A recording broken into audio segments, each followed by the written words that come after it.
Bismillahirrahmanirrahim. Assalamualaikum warahmatullahi wabarakatuh. Alhamdulillahirabbil alamin. Wa bihi nasta'in ala umurid dunya waddin. Wassalatu wassalamu ala asyrafil anbiya'i wal mursalin.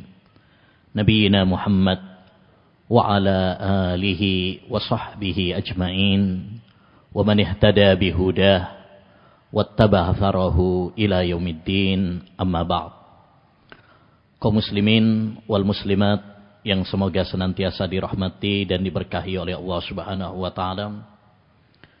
Para jemaah Masjid Namirah yang semoga senantiasa dijaga oleh Allah Subhanahu wa taala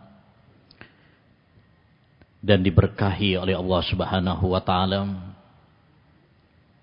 umurnya, keluarganya, hartanya, dan lain sebagainya.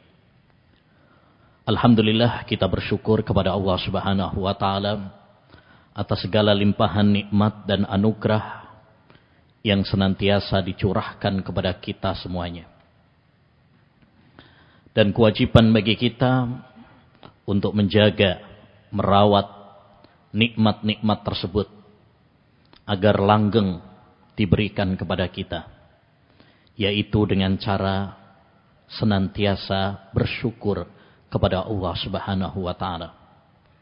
Bersyukur dengan hati kita, yaitu meyakini bahwa semua nikmat semata-mata datangnya dari Allah Subhanahu wa taala saja. Bersyukur dengan lisan kita, yaitu dengan senantiasa memuji Allah Subhanahu wa taala. Dan bersyukur dengan anggota badan kita, yaitu dengan menggunakan semua nikmat-nikmat Allah Subhanahu wa taala untuk semakin mendekatkan diri kita kepadanya. Seorang ulama ussalaf pernah mengatakan, qayyidu an-ni'ama bisyukri. Ikatlah nikmat-nikmat Allah Subhanahu wa taala dengan bersyukur kepadanya. Makanya dahulu para ulama menamai syukur itu dengan al-hafid, penjaga, perawat, pengikat. Karena dengan kita mensyukuri nikmat-nikmat Allah Subhanahu wa taala, maka Allah akan merawat, menjaga, bahkan menambahkan nikmatnya kepada kita. La in syakartum la azidannakum. Kalau kalian bersyukur, aku akan tambahkan nikmatku atas kalian. Dan di antara nikmat Allah SWT yang sangat mahal harganya adalah nikmat iman, nikmat akidah, nikmat tauhid. Tidak ada nikmat yang lebih mahal daripada nikmat tauhid, nikmat akidah, nikmat iman. Karena ini adalah penentu nasib kita. Apakah kita akan bahagia di dunia dan akhirat ataukah tidak? Ditentukan dengan tauhid, ditentukan dengan akidah, ditentukan dengan iman kita. Nabi SAW mengatakan, man laqiyallaha la yusyriku bihi syai'an dakhalal jannah. Wa man laqiyahu yusyriku bihi syai'an dakhalan nar. Barang siapa yang meninggal dunia berjumpa dengan Allah Subhanahu wa taala dalam keadaan dia tidak menduakan Allah Subhanahu wa taala, tidak berbuat syirik kepada Allah Subhanahu wa taala, maka dia akan masuk surga. Sebaliknya, jika dia meninggal dunia berjumpa dengan Allah Subhanahu wa taala dalam keadaan berbuat syirik kepada Allah, menduakan Allah Subhanahu wa taala, di samping dia beribadah kepada Allah, dia ibadah kepada yang lainnya, maka dia akan masuk neraka. Lebih-lebih ma'asyiral muslimin, di zaman-zaman fitnah seperti ini, di mana kerancuan-kerancuan pemikiran begitu kuat, syubhat-syubhat begitu gencar, maka kewajiban bagi kita adalah senantiasa memperkuat keimanan kita, tauhid kita, yang merupakan nikmat terbesar. Surat An-Nahl, ya, surat An-Nahl. Dalam Al-Quran ada namanya surat An-Nahl. Itu nama lainnya adalah surat An-Ni'am, nikmat-nikmat. Kenapa dia disebut dengan surat An-Ni'am, nikmat-nikmat? Karena di dalam surat tersebut Allah banyak menyebutkan nikmat-nikmatnya. Nikmat hujan, nikmat transportasi, ya, nikmat tumbuhan. Tapi nikmat yang pertama kali Allah sebutkan adalah nikmat tauhid. Ya, nikmat tauhid. An anziru, ayat yang kedua, an anziru annahu la ilaha illa ana fattaqun. Agar memberikan peringatan kepada kalian bahwa sisanya tidak ada yang berhak diibadahi kecuali hanya Allah Subhanahu wa taala. Makanya Sufyan ibnu Uyainah pernah mengatakan, "Ma an'amallahu ala 'abdihi ni'matan a'zama min an yufaqqihahu bila ilaha illallah." Tidaklah Allah Subhanahu wa taala memberikan nikmat kepada seorang hamba, sebuah nikmat anugerah yang lebih besar daripada nikmat dia memahami betul tentang kalimat tauhid la ilaha illallah. Tidak ada sesembahan yang berhak diibadahi kecuali hanya Allah semata. Apalagi zaman-zaman sekarang ini, Pak. Lebih-lebih akhir-akhir tahun ini. Banyak ujian-ujian yang mengguncang keimanan umat Islam. Ya. Nabi SAW mengingatkan kepada kita di saat-saat fitnah agar kita mengencangkan iman kita. Kata Nabi SAW, "Badiru bil a'mali fitanan kakita'il lailil mudlim yusbihur rajulu mu'minan wa yumsi kafira." Segeralah kalian beramal soleh, perkuat iman kalian, perbanyak amal soleh kalian sebelum datang fitnah-fitnah seperti ombak lautan yang menenggelamkan. Lalu kata Nabi, yusbihur rajulu mu'minan wa yumsi kafira. Di waktu pagi orang masih beriman, sorenya sudah menjadi kafir. Sore kafir, paginya beriman. Maksudnya begitu dahsyatnya fitnah-fitnah di akhir zaman. Yabi'ur rajulu dinahu li'aradin minad dunya. Kata Nabi SAW, banyak orang-orang di akhir zaman yang penuh dengan fitnah itu menjual agamanya, mengorbankan prinsip-prinsip akidahnya demi secuil dunia. Dan di antara ujian pada zaman kita sekarang, terutama di akhir tahun ini, adalah ujian dengan masalah, ya, pas ini kajian kita sekarang, yaitu perayaan orang-orang kafir, ya, seperti Natal, pas tadi Natal, ya, hari Jumat lagi, ya, banyak kaum muslimin tidak bisa membedakan mana toleransi dan mana mengorbankan akidah. Oleh karenanya, pada kesempatan yang berbarokah ini insyaallah ta'ala, kita akan bahas dengan tema halal haram interaksi dengan non-muslim. Ya, hubungan kita dengan non-muslim, dengan orang kafir. Bagaimana yang benar sesuai dengan aturan agama Islam. Karena di sana ada sebagian kaum muslimin, bahkan banyak orang-orang yang ditokohkan tidak bisa membedakan mana yang halal dan mana yang haram. Mana yang diperbolehkan dan mana yang tidak diperbolehkan. Mereka mencampur adukkan antara toleransi dengan mengorbankan akidah. Ya. Ma'asyiral muslimin rahimani wa rahimakumullah. Salah satu prinsip dasar akidah Islam dan salah satu pilar keimanan di dalam agama Islam adalah akidah al-wala wal bara.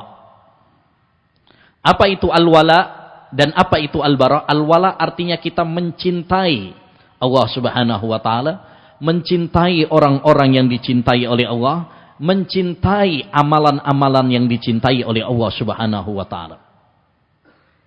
Adapun al-bara artinya kita membenci, berlepas diri dari orang-orang yang dibenci oleh Allah Subhanahu wa taala dan amalan-amalan yang dibenci oleh Allah Subhanahu wa taala. Jadi ini termasuk akidah, termasuk pilar keimanan. Bahkan Nabi SAW mengatakan dalam sebuah hadisnya, "Autsaku ural iman al-hubbu fillah wal bughdhu fillah." Ikatan iman yang paling kuat itu adalah cinta karena Allah dan benci karena Allah Subhanahu wa taala. Kenapa kita sebagai umat Islam mencintai Nabi Muhammad dan para sahabat? Karena Allah Subhanahu wa taala cinta kepada Nabi Muhammad, cinta kepada para sahabat. Kita pun mencintai mereka. Kenapa kita senang cinta kepada sholat, puasa, zakat, haji? Karena Allah dan Rasulnya mencintainya. Maka sebagai seorang muslim, cintanya berputar mengikuti kecintaan Allah dan Rasulnya. Kenapa kita membenci setan?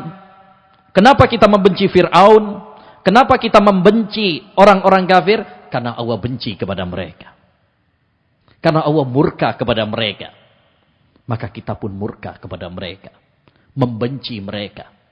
Bukankah seorang muslim di dalam solatnya, setiap solatnya, dia selalu berdoa, ihdinas siratal mustaqim, siratal ladzina an'amta alaihim, ghairil maghdubi alaihim waladdallin. Ya Allah, berikanlah kepada kami hidayah, jalan yang lurus. Jalan yang lurus itu jalannya siapa? Jalannya orang-orang yang Engkau beri nikmat kepada mereka, ya Allah. Yaitu jalannya Nabi dan para sahabat. Bukan jalannya orang-orang yang tersesat, yaitu orang-orang Nasrani. Karena mereka beribadah, beramal, nggak pakai ilmu. Sehingga tersesat jalan. Ya. Dan bukan jalannya orang-orang yang kamu murkai kepada mereka. Yaitu orang-orang Yahudi. Karena mereka tidak mengamalkan ilmu mereka. Mereka ngerti tapi nggak mengamalkan ilmunya. Jadi setiap sholat, kita sebagai seorang muslim, itu minta kepada Allah Subhanahu wa taala agar kita diteguhkan di atas Islam, jalannya Nabi dan para sahabat. Dan agar kita dijauhkan dari jalannya orang-orang kafir. Itu setiap sholat kita minta seperti itu. Ya. Dan ini adalah doa yang sangat penting. Makanya Pak, surat Al-Fatihah itu di dalam sholat itu hukumnya apa? Wajib. Bahkan nggak sah sholat kita kalau nggak baca surat Al-Fatihah dalam sholat. La sholata liman lam yaqra' bi fatihatil kitab. Tidak sah sholat seorang yang tidak membaca Al-Fatihah dalam sholatnya. Ya. Nah, jadi ma'asyiral muslimin rahimani wa rahimakumullah, kewajiban bagi seorang hamba al-wala, cinta kepada Allah, mencintai orang-orang yang dicintai oleh Allah. Ya, mencintai amalan-amalan yang dicintai oleh Allah Subhanahu wa taala. Membenci orang-orang yang dibenci oleh Allah. Membenci amalan-amalan yang dibenci oleh Allah Subhanahu wa taala.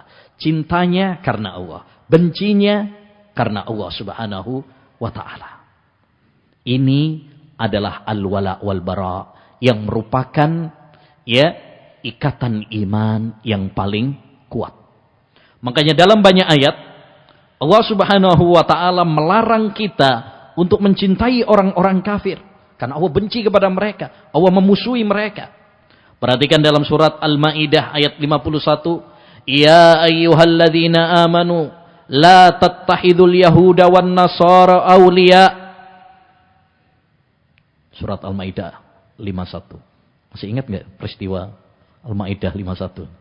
Nah, wahai orang-orang yang beriman. Dan ayat kalau dimulai dengan panggilan wahai orang-orang yang beriman, itu ayat yang penting untuk diperhatikan. Kata sahabat Abdullah bin Mas'ud, "Idza sami'ta Allaha yaqul ya ayyuhalladzina amanu fa'ar'iha sam'ak." Kalau kamu mendengar Allah berfirman, wahai orang-orang yang beriman, pasang telingamu baik-baik. Ya, pasang telingamu baik-baik, karena itu ayat yang penting untuk diperhatikan. Jangan kalian menjadikan orang-orang Yahudi dan Nasrani sebagai aulia, kekasih-kekasih kalian, orang-orang yang kalian cintai. Kenapa? Karena orang Yahudi dan Nasrani itu orang-orang yang dibenci oleh Allah. Orang-orang yang dikafirkan oleh Allah, dilaknat oleh Allah Subhanahu wa taala. Bagaimana kalian mencintai mereka sedangkan Allah Subhanahu wa taala membenci mereka? Kalau kalian benar-benar beriman kepada Allah, kalau kalian benar-benar cinta kepada Allah Subhanahu wa taala, maka jangan mencintai orang-orang yang dibenci oleh Allah Subhanahu wa taala. Cinta seorang muslim berputar kepada kecintaannya kepada Allah. Kalau Allah mencintai, kita cintai. Kalau Allah tidak mencintai, kita pun tidak mencintai. Ya. Bahkan dalam surat Al-Mujadilah ayat 22, kata Allah Subhanahu wa taala, "La tajidu qauman yu'minuna billahi wal yawmal akhir yuwaduna man hada Allaha wa rasulahu walau kanu aba'ahum aw abna'ahum aw ihwanahum aw ashiratahum." Kau tidak akan mendapati suatu kaum yang beriman kepada Allah dan beriman kepada hari akhir, lalu mereka mencintai orang-orang yang membenci Allah dan Rasulnya. Itu bukan sifat orang yang beriman. Gak ada orang yang beriman kepada Allah, beriman kepada hari akhir, lalu dia mencintai orang-orang yang memusuhi Allah, memusuhi Rasulullah SAW. Bahkan kata Allah, walau kanu aba'ahum, walaupun mereka itu adalah bapak mereka sendiri, ibu mereka sendiri, au abna'ahum, atau anak-anak mereka sendiri, au ihwanahum, atau saudara-saudara mereka sendiri, au ashiratahum, atau kerabat mereka sendiri. Ya, nggak boleh. Tapi harus dibedakan masalah al-wala' wal bara' dengan kita berbuat baik. Makanya ini perlu dijelaskan supaya nggak tercampur aduk. Betul, Allah Subhanahu wa taala memerintahkan kepada kita untuk berbuat baik kepada kedua orang tua walaupun dia non-muslim. Betul, kita tidak dilarang, bahkan dianjurkan untuk berbuat baik kepada orang-orang non-muslim, orang-orang kafir. Ya, misalkan dalam surat Al-Mumtahanah ayat 8, Allah Subhanahu wa taala mengatakan, la yanhaakumullahu 'anil ladzina lam yuqatilukum fid din wa lam yuhrijukum min diyarikum an tabarruhum wa tuqsitu ilaihim. Innallaha yuhibbul muqsitin. Allah tidak melarang kepada kalian untuk berbuat baik kepada orang-orang kafir yang tidak memerangi kalian, tidak mengusir kalian dari kampung halaman kalian. Allah tidak melarang kalian berbuat baik kepada mereka. Allah tidak melarang kalian berbuat adil kepada mereka. Sesungguhnya Allah mencintai orang-orang yang berbuat adil. Ini surat Al-Mumtahanah ayat 8. Ayat 8. Ayat yang menunjukkan kepada kita bahwa Allah tidak melarang kita untuk berbuat baik kepada non-muslim. Dalam surat Luqman ayat 15, Allah Subhanahu wa taala dengan jelas membedakan antara al-wala' wal bara' dengan berbuat baik dengan toleransi. Kata Allah Subhanahu wa taala, "Wa in jahadaka ala an tusyrika bima laysa laka bihi ilm, fala tuti'huma wa sahibhuma fid dunya ma'rufa." Jika kedua orang tuamu, ini setelah sebelumnya pada ayat yang ke-14, Allah menganjurkan kepada kita untuk berbuat baik kepada kedua orang tua. Terutama kepada ibu yang telah mengandung, yang telah melahirkan, yang telah menyusui, yang telah membesarkan. Wa wasainal insana biwalidayhi hamalathu ummuhu wahnan ala wahnin wa fisaluhu fi amain. Itu ayat sebelumnya menganjurkan kepada kita untuk berbuat baik kepada orang tua, terutama kepada ibu. Dan yang ingin saya ingatkan, Kemarin tanggal 22 atau 23 itu hari apa? Hari Ibu. Hari Ibu nggak ada dalam agama Islam. Karena hari Ibu itu bukan untuk dirayakan. Ya, nggak ada perayaan hari Ibu cuma sekali dalam setahun. Ya, hari Ibu itu setiap hari. Dalam agama Islam kita dianjurkan untuk berbuat baik kepada orang tua kita, berbuat baik kepada ibu kita setiap waktu, setiap hari, bukan cuma sekali dalam setahun saja. Ini perayaan-perayaan yang sebenarnya diadopsi dari orang-orang kafir. Orang-orang muslim ikut-ikutan. Ya, orang-orang kafir, kenapa mereka perlu untuk hari ibu? Karena mereka biasanya nggak berbuat baik sama ibunya. Makanya mereka perlu ada satu hari untuk kumpul sama ibunya. Umat Islam tidak. Umat Islam dianjurkan untuk berbuat baik kepada kedua orang tua, terutama kepada seorang ibu, setiap hari, setiap waktu. Bukan cuma sekali. Ya, dalam seumur hidupnya, dalam setahunnya. Baik, setelah ayat itu, Allah mengatakan, Wa in jahadaka ala an tusyrika bima laisa laka bihi ilm. Kalau kedua orang tuamu nyuruh kamu murtad dari agama. Karena dulu di zaman Nabi, banyak beberapa sahabat yang masuk Islam, kemudian dipaksa oleh orang tuanya untuk murtad. Di antaranya adalah Sa'ad bin Abi Waqqas. Sampai ibunya itu mogok, nggak makan 3 hari. Supaya Sa'ad bin Abi Waqqas apa? Murtad dari agama Islam. Akhirnya kemudian Sa'ad bin Abi Waqqas mengatakan, wahai ibu, seandainya aku memiliki nyawa, ya 1000 nyawa, kemudian Allah cabut nyawa tersebut satu persatu, aku tidak akan keluar dari agama ini. Akhirnya mangan juga, Pak. Ibunya kelaparan juga. Nggak bisa mengguncang iman Sa'ad bin Abi Waqqas. Kenapa? Karena imannya telah mendarah daging, mengakar kuat. Disinilah pentingnya kita memperkuat akidah kita. Ya, lihat para sahabat dulu walaupun disiksa, ya, Bilal sampai dipanaskan dengan baju besi, diterik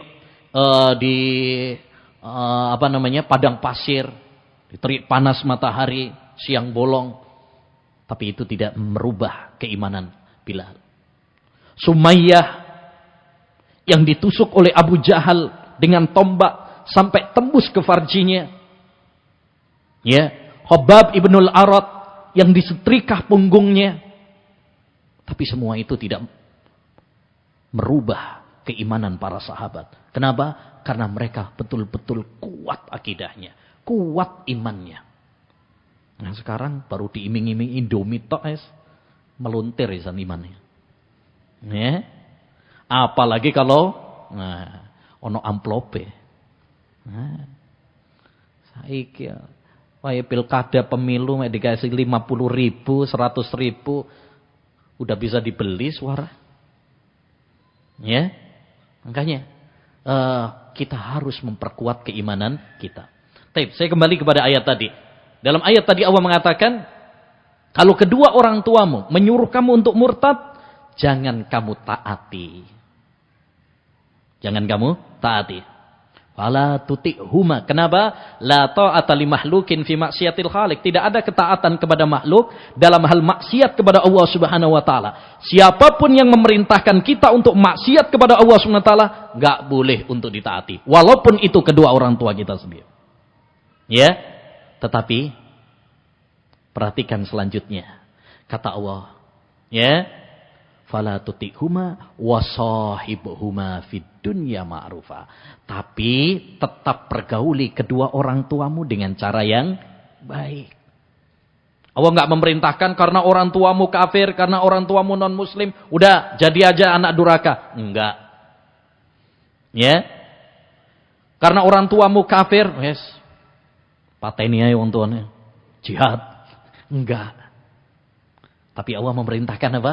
Tetap pergauli kedua orang tuamu. Ya. Ini menunjukkan kepada kita bahwa harus dibedakan antara kita berbuat baik kepada non-muslim, kepada orang-orang kafir, sama al-wala wal bara. Al-wala wal bara, prinsip akidah ini tidak boleh digoyang, tidak boleh diguncang. Adapun berbuat baik kepada non-muslim, maka tidak mengapa kita berbuat baik kepada mereka. Allah Subhanahu wa taala dalam surat Al-Insan ayat 15 juga ya menyebutkan sifat-sifat orang yang beriman, wa yut'imuna at-ta'ama ala hubbihi miskinan wa yatiman wa asira. Mereka itu memberi makan kepada orang-orang miskin, kepada anak-anak yatim, dan kepada asira. Asira itu tawanan. Tawanan itu muslim atau kafir, Pak? Tawanan itu orang-orang kafir yang ditawan dalam perang, kemudian mereka ditawan. Itu dianjurkan di dalam agama Islam kita memberi makan kepada mereka. Berarti kita ketika berbuat baik, ya termasuk yaitu memberi bantuan, itu enggak beda-bedakan, oh muslim aja. Enggak, kalau kita berbuat baik, ya walaupun tetangga kita non muslim kasih, enggak ada masalah. Ya, itu berbuat baik, itu toleransi. Ya, taib. Ma'asyiral muslimin rahimani wa rahimakumullah.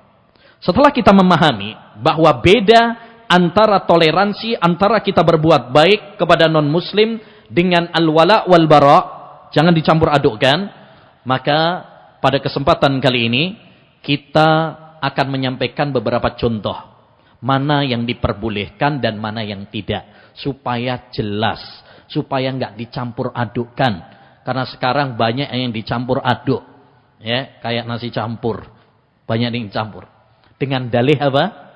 Toleransi.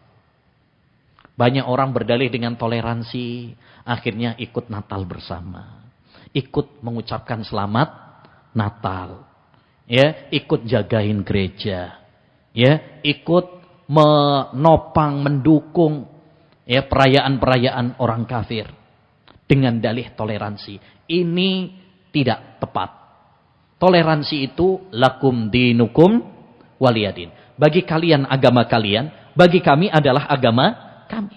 Silahkan kalian ya menjalankan keyakinan kalian. Kami enggak mengganggu, kami enggak memaksa kalian untuk ikut agama kami. Karena dalam Al-Qur'an juga Allah mengatakan la ikraha fid din, tidak ada paksaan dalam agama. Kita enggak boleh maksa orang ya masuk Islam, kalau enggak ya tak tembak sampean, tak bunuh sampean, enggak ada. Enggak boleh kita maksa orang. Ya, enggak boleh. Pemaksaan dalam agama tidak boleh. Tapi bukan berarti juga toleransi itu kita ikut-ikutan keyakinan mereka. Itu namanya penodaan terhadap agama. Bukan toleransi antar agama. Toleransi itu ibaratkan saya suka kopi, sampean suka teh. Udah masing-masing sesuai seleranya. Saya nggak maksa sampean harus minum kopi kesukaan saya, ya. Sampean juga nggak boleh maksa saya untuk ngikuti minum teh kesukaan sampean. Jangan dipaksa. Tapi juga jangan dicampur, ya. Akhirnya teh dicampur nang nggone kopiku, enggak juga. Ya masing-masing mengikuti seleranya, sesukanya. Itulah toleransi. Ya perlu lihat lagi arti toleransi. Ya dalam KBBI ya Kamus Bahasa Indonesia udah dijelasin kok. Toleransi itu adalah kita ya tidak mengingkari keyakinan orang yang berbeda dengan kita. Masing-masing sesuai dengan keyakinannya. Ya, tapi bukan berarti kemudian kita ikut-ikutan sama keyakinan mereka. Bukan berarti kita maksa orang non-muslim ikut sholat Jumat sama kita, ikut puasa sama kita. Kita nggak boleh maksa-maksa mereka seperti itu. Sama juga jangan mereka memaksa kita untuk ikut-ikutan perayaan mereka. Ya, pakai topi Natal mereka. Ya, dan sebagainya. Yang lucunya, kadang-kadang mereka bukan maksa, tapi umat Islamnya yang ikut-ikutan. Makanya perlu dibedakan. Mana toleransi dan mana yang kebablasan. Ya, baik. Di sini ada kita sampaikan contoh-contohnya saja, mana yang diperbolehkan dan mana yang tidak. Ya, ini hanya sekedar contoh saja supaya jelas. Ya, supaya jelas. Yang pertama, interaksi yang diperbolehkan. hubungan kita dengan non-muslim yang diperbolehkan adalah nomor satu, contohnya adalah jual beli, muamalah.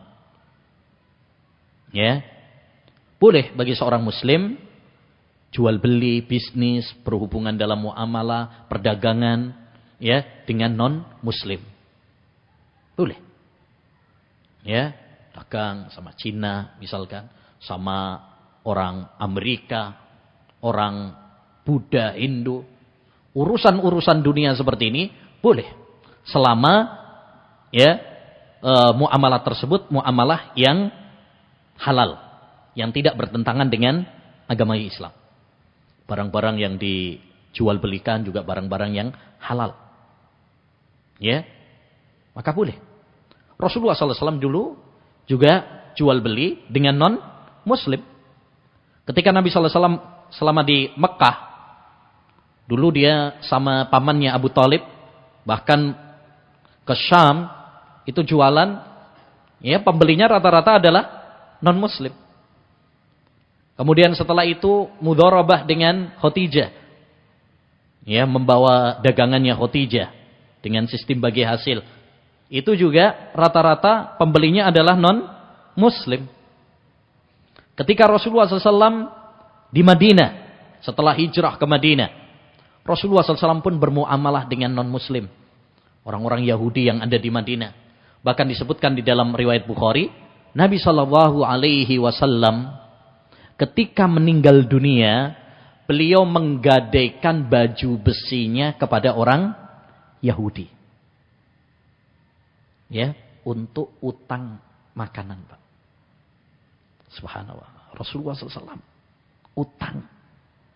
Karena nggak ada duit. Beliau gadaikan baju besinya kepada orang Yahudi. Ini menunjukkan apa? Bahwa jual beli, bisnis, muamalah dengan non-muslim itu hukum asalnya adalah boleh. Siapa yang melarang dia dituntut untuk mendatangkan dalilnya. Ya, para ulama bersepakat tentang bolehnya. Ini sudah menjadi kesepakatan para ulama. Hukum asalnya adalah boleh. Siapa yang melarang maka berarti dia telah menyelisih dalil-dalil dari Al-Quran dan Sunnah Nabi Sallallahu Alaihi Wasallam. Tapi ingat, ini juga beda dengan masalah kemarin yang sempat viral juga, yaitu masalah apa? Pembaikotan. Ya, pembaikotan itu bukan berarti mengharamkan sesuatu yang dihalalkan oleh Allah SWT. Seperti kemarin misalkan membaikot produk orang-orang Prancis, itu bukan berarti mengharamkan. Ya. Membaikot itu artinya kita lebih memilih produk-produk yang lain daripada ya produk-produk orang-orang yang telah menghina Nabi Muhammad SAW. Kalau itu menurut pendapat yang kuat adalah boleh, walaupun ada perselisihan. Ya, walaupun ada perselisihan dengan para ulama, apakah harus instruksi dari pemerintah ataukah tidak? Tapi ya itu diperbolehkan karena itu bukan mengharamkan. Itu sama seperti kalau kita punya tetangga dua. Ya, masing-masing punya toko, yang satu mencela ibu kita, yang satu mencela bapak kita, yang satunya orangnya baik sama kita. Sampai lebih milih yang mana? Milih yang enggak mencela ya, kita, yang enggak mencela bapak kita, yang enggak mencela ibu kita. Itu naluri. Apalagi kalau mencela Rasulullah Sallallahu Alaihi Wasallam. Tapi itu bukan berarti mengharamkan. Nah, ini harus dibedakan juga. Intinya bahwa hukum asalnya jual beli, interaksi dengan non-muslim dalam masalah dunia, termasuk dalam bisnis, dalam perdagangan, utang piutang, hukum asalnya adalah boleh, halal, selama ya tidak bertentangan dengan agama Islam. Jangan sampai nanti diambil, oh berarti boleh, jual beli narkoba boleh berarti. Enggak, selama tidak bertentangan dengan agama Islam. Jual beli babi boleh. Sama orang Islam aja nggak boleh, apalagi kalau orang kafir. Ya, tapi hukum asal, misalkan jual beli HP, jual beli beras atau makanan dan sebagainya, maka hukum asalnya adalah boleh. Karena ini kaidah juga, hukum asal masalah dunia adalah boleh. Hukum asal masalah jual beli adalah boleh. Siapa yang mengharamkan maka dia dituntut untuk mendatangkan dalilnya. Yang kedua, di antara yang diperbolehkan juga adalah menjenguk orang kafir yang sakit. Kalau kita punya kerabat, dia non-muslim, kemudian sakit, ya, maka tidak mengapa kita jenguk dia, atau anaknya yang sakit kita jenguk, ya, dia, tidak mengapa, ya, tidak mengapa. Rasulullah SAW dulu ya, juga pernah menjenguk. Ada punya tetangga, anaknya seorang Yahudi, anaknya juga Yahudi, terus sakit. Maka Nabi SAW menjenguk anak tersebut. Masya Allah. Ya, akhlaknya Rasulullah ya. Anak kecil nih yang sakit nih. Dijenguk sama Nabi. Subhanallah. Kita mungkin kadang kalau jenguk, mungkin yang teman kita atau orang dewasa gitu. Anak kecil males. Ya. Tapi Rasulullah SAW anak kecil, bahkan non-muslim pun dijenguk sama Nabi SAW. Itulah indahnya akhlak Rasulullah SAW. Ketika Rasulullah menjenguk, Rasulullah SAW mendakwai, ngajak supaya dia masuk Islam. Ya. Lalu anak tersebut melirik kepada bapaknya, ada bapaknya. Dan subhanallah bapaknya mengatakan apa? Ati Abul Qasim. Taati Abul Qasim. Udah nurut aja sama Abul Qasim, yaitu Nabi Muhammad SAW. Karena beliau orang yang baik akhlaknya. Ya. Kemudian alhamdulillah anak tersebut kemudian masuk Islam. Setelah menjenguk, Rasulullah SAW mengatakan, alhamdulillah alladzi anqadhahu minan nar. Segala puji bagi Allah Subhanahu wa taala yang telah menyelamatkan anak ini dari neraka. Karena kalau yang enggak beriman kepada Nabi sallallahu alaihi wasallam masuk neraka. Orang Yahudi, orang Nasrani yang tidak beriman kepada Nabi sallallahu alaihi wasallam maka akan masuk neraka. Sebagaimana kata Nabi sallallahu alaihi wasallam, ya, walladzi nafsi biyadihi la yasma'u bi ahadun min hadhil ummah yahudiyyun aw nasrani summa la yu'minu bima ji'tu bihi illa kana min ashabin nar. Demi zat yang jiwaku berada di tangannya, tidaklah seseorang baik dia Yahudi maupun Nasrani yang mendengar tentang ajaranku, yaitu agama Islam, kemudian dia tidak beriman dengan apa yang aku bawa, enggak beriman dengan ajaran Islam, kecuali dia akan masuk neraka. Di riwayat Bukhari Muslim. Makanya Pak, ya, para ulama sepakat Yahudi Nasrani yang enggak beriman kepada Nabi SAW maka berarti kafir. Ini sudah final. Ini perlu saya tegaskan karena sekarang banyak orang mengaburkan. Ya, jangan panggil Yahudi dan Nasrani itu apa? Kafir. Panggil aja WNI, warga negara Indonesia. Panggil saja non-muslim. Jangan sebut mereka apa? Kafir.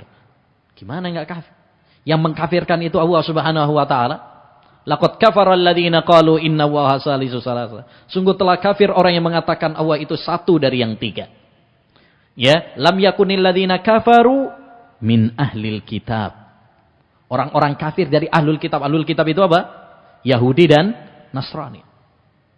Nah, ini penting juga ya, karena banyak pemikiran-pemikiran liberal yang mengatakan semua agama benar, semua agama membawa ke surga, ya.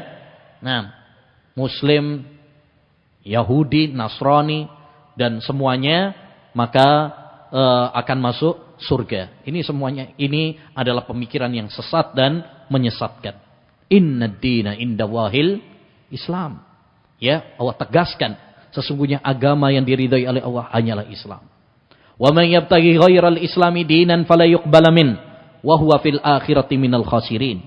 Siapa yang mencari agama selain agama Islam, maka tidak akan diterima dan dia termasuk orang-orang yang merugi. Yang ketiga, di antara yang diperbolehkan juga adalah makan makanan orang kafir, asalkan dia termasuk ahlul kitab. Itu boleh. Yakni sembelihan-sembelihan mereka. Ya. Itu diperbolehkan dengan syarat kalau mereka kafirnya ahlul kitab. Ahlul kitab itu maksudnya Yahudi dan Nasrani. Kalau sekarang Kristen. Ya, orang-orang Nasrani maksudnya orang-orang Kristen. Kalau mereka nyembelih ngasih ke kita misalkan, maka itu diperbolehkan bagi kita untuk memakannya. Apalagi kalau bukan sembelihan. Maka selama itu makanan yang halal, boleh. Sampai dikasih bubur misalkan, atau dikasih berkat, ya. Enggak apa-apa, hukum asalnya adalah boleh diterima. Ya, tidak mengapa. Bahkan walaupun itu sembelihan. Ya, misalkan ayam atau misalkan kambing. Kalau yang enggak sembelihan jelas itu boleh ya. Misalkan ikan atau jajan, ya, roti dan sebagainya itu jelas diperbolehkan. Ya. Baik ahlul kitab maupun bukan ahlul kitab karena itu bukan sembelihan. Tapi kalau sembelihan maka syaratnya yang diperbolehkan itu kalau ahlul kitab. Yahudi dan Nasrani. Kalau bukan ahlul kitab, maka enggak boleh. Orang Hindu, Buddha, misalkan, Konghucu, ngasih sembelihan, ayam atau ngasih sembelihan kambing, sapi, maka enggak boleh bagi kita untuk memakannya. Ya, adapun ahlul kitab, Yahudi dan Nasrani, maka boleh. Dalilnya, firman Allah Subhanahu wa taala. Oh, ini keliru ini suratnya, ayatnya. Allah Subhanahu wa taala mengatakan wa ta'amul ladzina utul kitaba hillul lakum wa ta'amukum hillul lahum. Ya, dan dihalalkan bagi kalian ya untuk makan sembelihan mereka. Yakni sembelihan. Ya. Makanan mereka maksudnya adalah kata sahabat Ibnu Abbas yakni dzabaihuhum, sembelihan-sembelihan mereka. Itu diperbolehkan. Dan makanan kalian halal bagi mereka. Itu jelas. Kalau misalkan Idul Adha, ya, sampean kurban misalkan kemudian punya kerabat atau tetangga non-muslim, sampean kasih sembelihan, boleh bagi mereka untuk memakannya. Sebagaimana kita juga boleh untuk memakan sembelihan mereka, asalkan tadi kalau mereka itu kafirnya kafir ahlul kitab. Ahlul kitab itu apa? Yahudi dan Nasrani. Tapi kalau mereka kafirnya bukan ahlul kitab, bukan Yahudi dan Nasrani, maka enggak boleh. Sembelihan mereka enggak boleh. Ya, seperti misalkan orang Buddha, Hindu, ya. Makanya awas kalau misalkan ke Bali misalkan, nah itu hati-hati. Ya, karena banyak orang Hindu di sana. Ya. Kalau kita makan sembelihan, maka enggak boleh. Bahkan paling banyak juga makanan di sana itu babi. Saya pernah ke Bali, pentol-pentol babi ya. Ya. Hampir kayak atik tuku ya. Bayang tulisannya pentol babi. Wah, gak sida tuku ya. Ya, hati-hati. Ya. Kalau Buddha atau Hindu sembelihannya atau Konghucu maka haram bagi kita. Tapi kalau dia Kristen atau Yahudi, ya, maka itu diperbolehkan. Dalilnya tadi ya dalam Al-Quran surat Al-Ma'idah. Taib. Selanjutnya yang diperbolehkan juga adalah menikah dengan wanita ahlul kitab. Ya, menikah dengan wanita ahlul kitab. Perhatikan ini. Ya, supaya enggak salah paham juga. Boleh itu bukan berarti anjuran. Ya, kalau anjuran kita dianjurkan untuk memilih wanita yang muslimah. Wanita muslim. Wanita muslim pun kita lebih selektif lagi, cari yang paling baik apa? Agamanya. Kan gitu. Karena pilihannya banyak, Pak. Tapi ya, kalau kita bicara boleh apa tidak? Boleh. Laki-laki muslim menikah dengan wanita ahlul kitab. Yahudi dan Nasrani. Dengan syarat kalau mereka adalah wanita-wanita yang muhsanat. Yaitu wanita-wanita yang menjaga kesucian mereka. Maaf, artinya maksudnya bukan pelacur. Bukan pezina. Ya, maka itu diperbolehkan. Tapi kalau sebaliknya, ya, ini yang diistilahkan dengan nikah beda agama. Yaitu wanita muslimah nikah dengan non-muslim, maka hukumnya haram. Nah, ini harus dibedakan juga. Kalau laki-laki muslim boleh menikah dengan wanita ahlul kitab. Tapi kalau wanita muslimah enggak boleh menikah kecuali dengan laki-laki muslim. Kalau kafir apapun itu Walaupun ahlul kitab nggak boleh. Apalagi kalau nggak ahlul kitab. Apalagi kalau Buddha, Hindu, Konghucu, lebih nggak boleh lagi. Kalau laki-laki muslim, maka boleh menikah dengan wanita ahlul kitab. Adapun kalau bukan ahlul kitab, maka nggak boleh.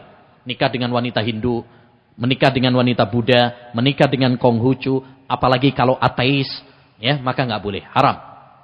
Tapi kalau Yahudi dan Nasrani, maka ini diperbolehkan. Dengan syarat tadi, yaitu kalau wanita tersebut adalah wanita yang menjaga kesuciannya. Bukan wanita yang nakal istilahnya, wanita yang pelacur. Sebagaimana di dalam Al-Quran, Allah SWT mengatakan, Al-yawma uhilla lakumut thayyibat. Pada hari ini dihalalkan bagi kalian makan makanan yang baik. Wa ta'amul ladzina utul kitaba hillul lakum. Dan makanan ahlul kitab, yaitu sembelihan mereka, halal bagi kalian. Ini yang tadi, masalah makanan. Wa ta'amukum hillul lahum. Dan makanan kalian, yakni sembelihan kalian umat Islam, halal bagi mereka. Wal muhsanatu minal mu'minat. Demikian juga wanita-wanita beriman yang menjaga kesucian mereka. Wal muhsanatu minal ladzina utul kitaba min qablikum. Demikian juga wanita-wanita ahlul kitab yang menjaga kesucian mereka. Ya, idza ataitumuhunna ujurahunna muhsinina ghaira musafihina wala muttahidi ahdan. Maka tidak mengapa kalian menikahi mereka asalkan kalian memberikan mahar kepada mereka. Ya. Nah, jadi diperbolehkan bagi lelaki muslim untuk menikahi wanita ahlul kitab. Boleh, tapi bukan dianjurkan. Kalau dianjurkan, milihlah yang apa? Yang muslimah. Karena dalam pernikahan itu butuh kecocokan. Kita aja yang sama-sama Islam saja, kadang tukaran terus. Apa meneng kalau udah beda agama. Makanya Nabi mengatakan, tungkahul mar'ah li arba. Wanita itu dinikahi karena 4 hal. Dinikahi karena cantiknya, dinikahi karena hartanya, dinikahi karena nasabnya, dinikahi karena agamanya. Lalu kata Nabi, fadfar bidatid din taribat yada. Nikahilah yang baik agamanya supaya kamu bahagia. Dalam menikah itu butuh kecocokan, kesamaan. Ya, samaan. Semakin baik agamanya, semakin dianjurkan. Fankihu ma tabalakum minan nisa. Nikahilah wanita-wanita yang baik. Ya, wanita-wanita yang baik akhlaknya, baik ibadahnya, akidahnya. Itu yang dianjurkan. Tapi ya, diperbolehkan. Kalau boleh sama anjuran itu kan beda, Pak. Ya, boleh sama anjuran itu kan beda. Apalagi kita ingat di zaman Nabi masih banyak mereka berinteraksi dengan Yahudi dan Nasrani. Jadi Islam memperbolehkan. Ya. Baik. Yang kelima, boleh juga adalah menguburkan mayat. Jadi kalau misalkan ada kerabat, kita punya kerabat atau tetangga non muslim kemudian mati, boleh bagi kita untuk ikut menguburkan. Ya. Berdasarkan dalil Ali bin Abi Thalib. Ketika ayahnya meninggal dunia, yaitu Abu Thalib, paman Nabi sendiri. Jadi paman Nabi itu, Pak, Abu Thalib itu, ya, itu orang yang sangat sayang sama Nabi, melindungi Nabi.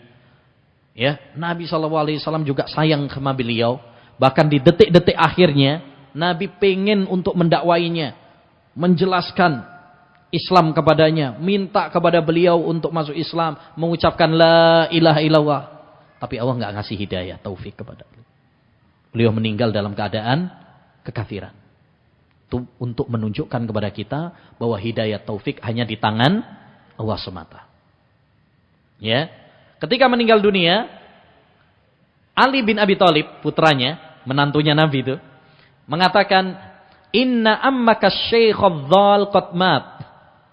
Sesungguhnya pamanmu yang tersesat. Bapaknya sendiri padahal itu. Sesungguhnya pamanmu wahai Rasulullah, yaitu Abu Thalib. Ya, yang tersesat. Tersesat karena enggak mau menerima agama Islam. Ya, qad mata, telah meninggal dunia. Gimana nih, saya boleh nguburkan apa enggak? Ya, maka Nabi SAW mengatakan, idhab fawari abak. Ya, pergilah dan kuburkanlah ayahmu. Artinya apa? Boleh, silakan. Bahkan Kalau kita misalkan mau menziarahi kubur kerabat kita yang non-muslim pun boleh. Rasulullah SAW dulu, beliau menziarahi kuburan siapa? Bapaknya, menziarahi kuburan ibunya. Padahal kedua orang tua Nabi kafir. Ya, pernah Nabi SAW ziarah kubur ke kuburan ibunya, kemudian menangis. Dalam riwayat Muslim. Para sahabat bertanya, wahai Rasulullah, kenapa engkau menangis? Nabi SAW menjawab, ya, ista'dzantu Rabbi, aku izin kepada Rabbku, an astaghfira li ummi, untuk memintakan ampunan untuk ibuku. Fanahani, tapi Allah SWT melarangku. Maka ini gak boleh kita mendoakan ampunan atau rahmat bagi orang kafir yang meninggal dunia. Ini penting. Kadang kita umat Islam ini, ada artis kafir non-muslim meninggal dunia, kita doakan semoga Allah merahmatinya, semoga Allah mengampuninya. Gak boleh. Dengan kesepakatan para ulama. Ya, gak boleh. Wa inni ista'dzantu Rabbi an azura qabra ummi, dan aku minta izin kepada Rabbku untuk ya menziarahi kuburan ibuku. Fa'adzinali, lalu Allah mengizinkan kepadaku. Jadi kalau cuma sekedar ziarah kubur ya kepada orang tuanya yang non-muslim atau kerabatnya yang non-muslim, maka itu diperbolehkan. Karena tujuan dari ziarah kubur itu adalah mengingat kematian. Dan itu bisa dengan kuburan muslim maupun non-muslim. Adapun kalau tujuan-tujuan yang lainnya, maka nggak boleh. Jadi tujuannya sekedar untuk mengingatkan kita kepada kematian. Sebagaimana kata Nabi, kuntu nahaitukum an ziyaratil kubur fazuruha fa innaha tudzakirukumul akhirah. Ya. Sesungguhnya dulu saya melarang kalian dari ziarah kubur, sekarang silahkan kalian ziarah ya kubur, karena dalam ziarah kubur itu bisa mengingatkan kalian kepada kematian, kepada akhirat. Jadi ikhwan, boleh kita misalkan larut dalam kesedihan mereka. Kalau ada yang kena musibah, kita takziah, ya, nggak ada masalah. Ini termasuk hubungan sosial yang diperbolehkan. Karena dalam bermasyarakat, dalam bertetangga, kan tidak semuanya tetangga itu adalah muslim. Di zaman Nabi juga tidak semuanya muslim. Ada yang Nasrani, ada yang Yahudi. Nabi SAW bisa membedakan bagaimana interaksi yang benar, ya, memposisikan ya interaksi muamalah dengan tepat. Yang keenam, memanfaatkan ilmu yang mereka miliki. Terutama masalah-masalah dunia ya. Itu kan banyak penemuan-penemuan dari orang-orang kafir. Orang kafir ini sing diutek-utek dunia, Pak. Mereka mampu menemukan penemuan-penemuan. Ya, yang menemukan HP, yang menemukan mobil, yang menemukan listrik. Ini rata-rata orang kafir. Boleh nggak kita memanfaatkannya? Boleh. Tidak mengapa. Rasulullah SAW dulu ketika hijrah dari Mekah ke Madinah, selain bersama Abu Bakar As-Siddiq, siapa yang nemani? Ya? Ada yang tahu? Penunjuk jalannya Abdullah Al-Uraikid. Itu orang ya Yahudi. Orang Yahudi. Taib, ketika dalam perang Khandaq, ya, lalu Rasulullah SAW musyawarah dengan para sahabat. Ini enaknya gimana nih? Ya, menghadapi orang-orang yang akan menyerang kita. Nabi SAW mengatakan, lalu Salman Al-Farisi mengusulkan agar dibuatkan apa? Parit. Strategi parit itu nggak dikenal, bukan dari Islam. Itu strategi dari orang-orang Persia. Tapi diterima sama Nabi. Ini menunjukkan bahwa penemuan-penemuan orang kafir boleh bagi kita untuk memanfaatkannya. Ya, entah itu pesawat, entah itu HP, laptop. Selama itu adalah kita gunakan untuk kebaikan, maka hukum asalnya adalah apa? Boleh. Ya, boleh. Tidak masalah. Taib. Selanjutnya, interaksi yang haram. Ya, apa saja interaksi yang haram? Itu tadi contoh-contoh yang diperbolehkan, jual beli, ya, kemudian memanfaatkan teknologi mereka, ya, dan lain sebagainya itu diperbolehkan. Taib, kalau interaksi yang haram contohnya apa? Satu, menjual barang kepada non-muslim yang bisa membantu mereka membunuh kaum muslimin. jual senjata kepada misalkan negara-negara kafir. Senjatanya dipakai untuk memerangi umat Islam. Boleh apa tidak? Nggak boleh. Karena itu sama saja sampean ya mendukung mereka untuk membantai kaum muslimin. Contoh misalkan kita menyuplai ya menjual ya senjata-senjata kepada ya orang-orang Yahudi yang memerangi saudara-saudara kita, menjajah saudara-saudara kita di Palestina misalkan. Maka ini hukumnya haram. Karena berarti Anda telah membantu mereka membantai kaum muslimin. Padahal Allah berfirman, "Wa ta'awanu 'alal birri wat taqwa, wa la ta'awanu 'alal ismi wal udwan." Tolong menolonglah kalian dalam kebaikan, jangan tolong menolong dalam ya dosa dan kemaksiatan. Baik, yang kedua, membeli barang yang haram dari orang kafir. Ini juga nggak boleh. Tadi hukum asalnya jual beli dengan non muslim boleh apa tidak? Boleh. Tapi kalau membeli barang yang haram nggak boleh.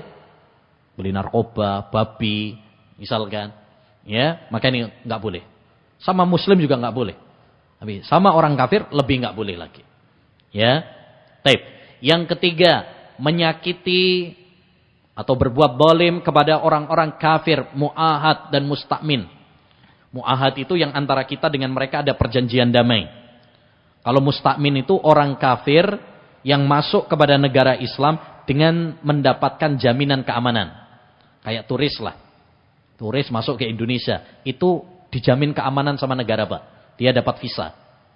Visa itu adalah jaminan ya keamanan dari negara. Jadi negara sudah jamin bahwa ketika dia masuk negara Indonesia berarti dilindungi.